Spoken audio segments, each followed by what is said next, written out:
I milked a goat at Poplar Hill Dairy Goat Farm. We're just gonna put that right up there. I was making this Chevre and I saw on the side of this carton of goat milk that this family farm offers tours. So that's what I did. I went and I milked a goat. I got to play with baby goats. I interviewed the farmer, and I'm gonna make about a half gallon's worth of goat cheese of Chevre, which is just shy of 2 liters. Get that heat going, and we are gonna use all of the same stuff that we used for our cream cheese, but this time we are using calcium chloride is also another thing that we're gonna be using. And this is the exact same recipe. If you use cow's milk, this is the exact same recipe, and you'll get something called Fromage Blanc. So I'm just gonna slowly and gently stir this around, keep my eye on the temperature. I want 76 degrees Fahrenheit, which is roughly 24 degrees Celsius, and then I'm gonna turn off that heat. That's all I need. And last time I used the sous vide machine to keep a constant temperature, and this is a little bit more forgiving. We just need a temperature somewhere in between 70 degrees and 76 degrees Fahrenheit for our cheese to sit in, the ambient room temperature, which is much more doable than exactly at 72. I'm gonna kill the heat, make sure that I'm not going over my mark. It is just a little bit, so I'm gonna sit here, I'm gonna keep stirring until it comes back down to the temperature I need. Again, I'm using this Dansko MM100. It's just a culture, and I want about 1/8 of a teaspoon, and if you don't have 1/8 of a teaspoon in your kit, you can use a 1/4 teaspoon and just eyeball about half. If this gets slightly over, it's not really a big deal. I do want it to be sort of lightly cultured so that it comes together slowly. It produces a much nicer flavor. And our temperature is correct, so I'm just going to sprinkle that over the top. We're gonna leave it for 3 to 5 minutes. Let that come up with exposure to the oxygen and to the milk. Been about 3-4 minutes. I'm going to stir my culture into my goat's milk. And then I need to add my calcium chloride. Now, both of these additives call to be dissolved in 1/8 of a cup or 2 tablespoons, roughly 60 milliliters of water. The difference is that the Rennet only wants 1 drop, but the calcium chloride wants 1/8 of a teaspoon. I counted about 20 drops. And we want to stir that in before we add our rennet, our coagulant. That's what brings the cheese together. And there are a lot of foods and many more beverages that are dependent on specific hardness or softness of water. That's the way that a lot of beers started. Now that our cheese is properly chlorinated and cultured, I'm gonna add 1 drop of rennet to this 1/8 cup of water. There we go.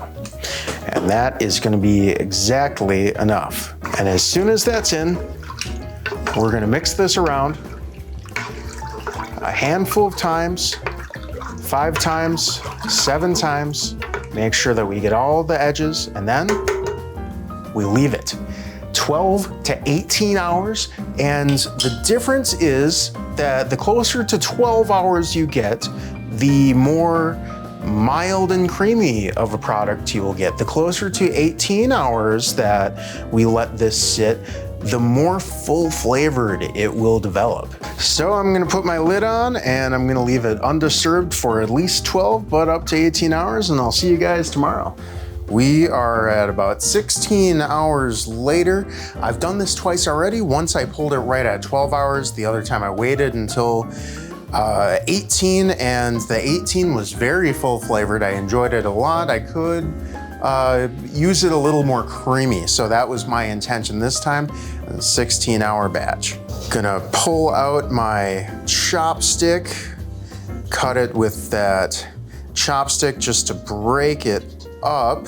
If you watched my cream cheese video, tell you why I don't use a knife. And I also haven't been liking using a spoon at all.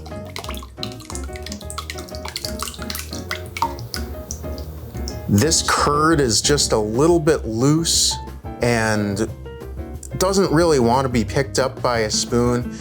So I find that I'm getting my best value just kind of getting it into that cheesecloth, into the strainer, cheesecloth on top, collect the whey on the bottom, and just let that sit.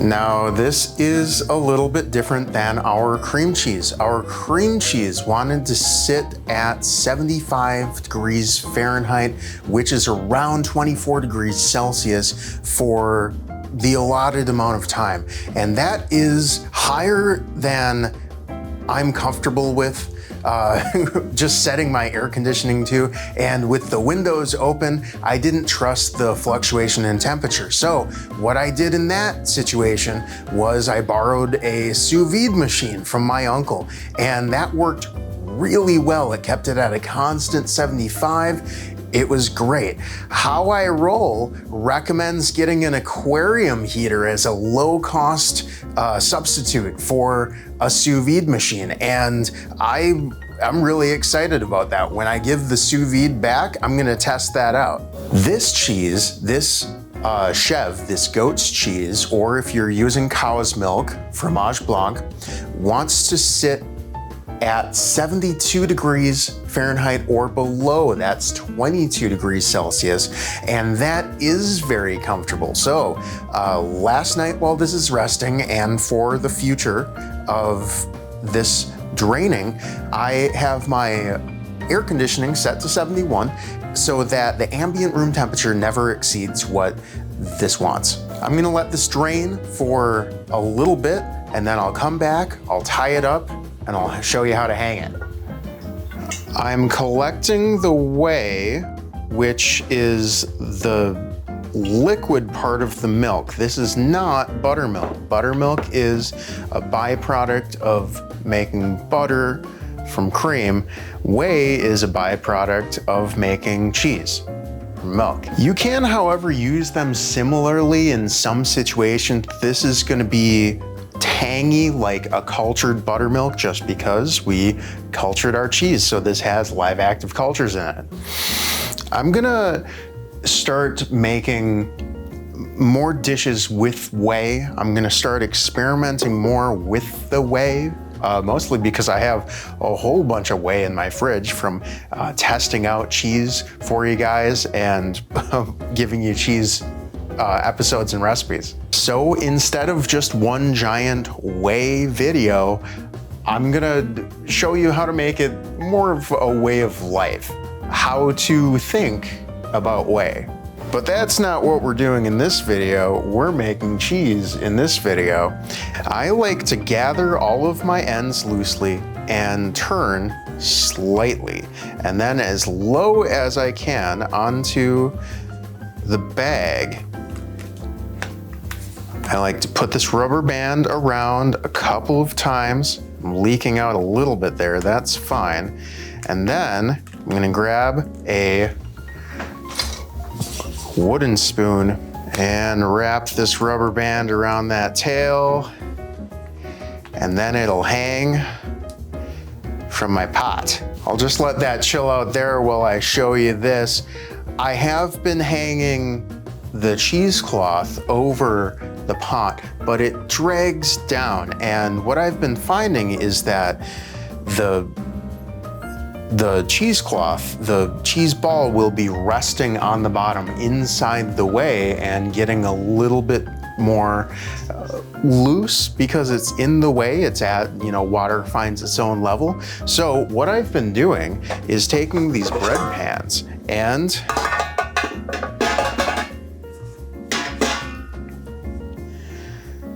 just elevating the level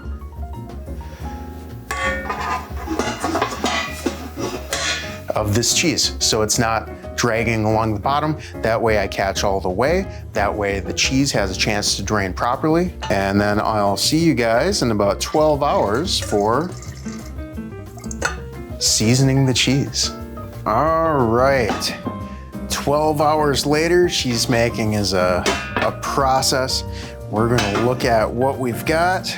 Let that cheese chill out for just a minute while I collect this whey. Let's see how much whey we got from this cheese making project. So that means that the remainder of this bottle, even though it wasn't this bottle, but it is still half a gallon, we should have this much cheese because that's the solid and the liquid. So here it is. Here is our Chevre. This is a 16-hour rested Chevre, allowed to drip for 12 hours and then goes into the refrigerator. I'm supposed to tell you that this is gonna last 2 weeks in the refrigerator. Just be consistent. Just be consistent with it. Just don't leave it out for long periods of time. Don't cross-contaminate it with other things. It's gonna last you at least 2 weeks. And I'm gonna salt this, maybe use about a 1/4 tablespoon of salt for the whole thing, and just work this in with some spoons. This is still pretty soft. The 18-hour Chevre was much more dense than this, but I think that this is gonna be just wonderful. And then I'm gonna split this into 2 categories. I'm gonna keep one as just this plain, slightly salted Chevre, and one I will make sort of an herb Chevre. And I get the question a lot, can I salt this while it's in the pot, while it's liquid? And the answer is no. No, you cannot. Cultures, bacteria, cultures, yeast, cultures, things of this nature meant to ferment and such, they don't like salt. And so you'd be disrupting that process if you added your salt too early. But we do want our salt in there to bring out the flavor. So what I'm gonna do with this other Chevre that I've set aside, maybe about a 1/4 teaspoon of thyme, maybe a little more, maybe a 1/2 teaspoon of thyme. And I do wanna sort of rub this together, get this sort of scented and herbaceous, get those aromatics working.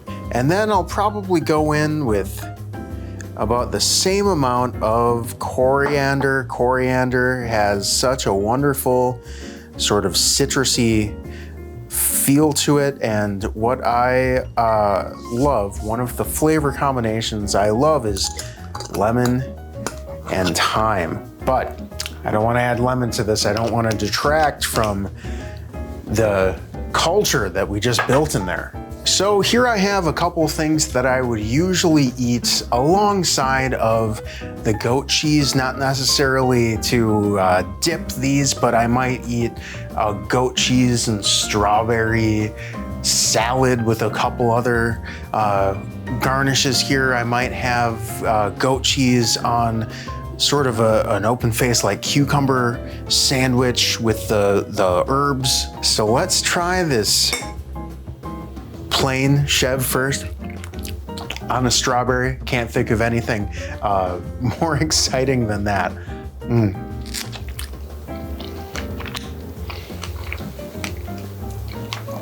Oh man,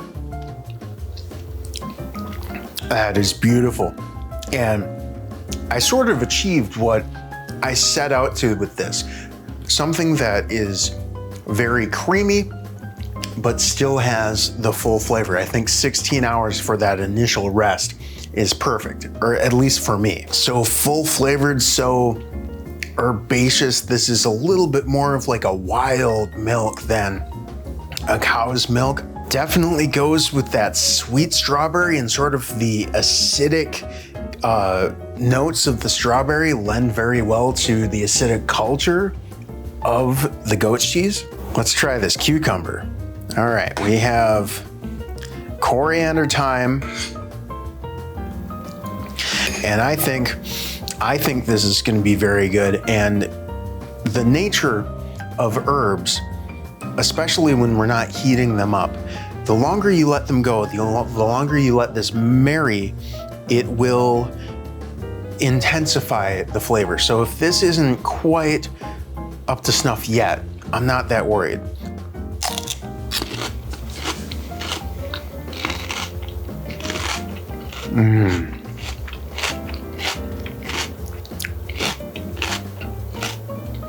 Wow. The cucumber is just such a blast of moisture and so fresh that the goat cheese sort of coats your tongue. You get that nice herbaceous sort of thyme and coriander flavor, followed by the acidity, followed by the crunch and all the water from the cucumber, and it just sort of cuts through it and takes it away right away. It's a really, really fun experience.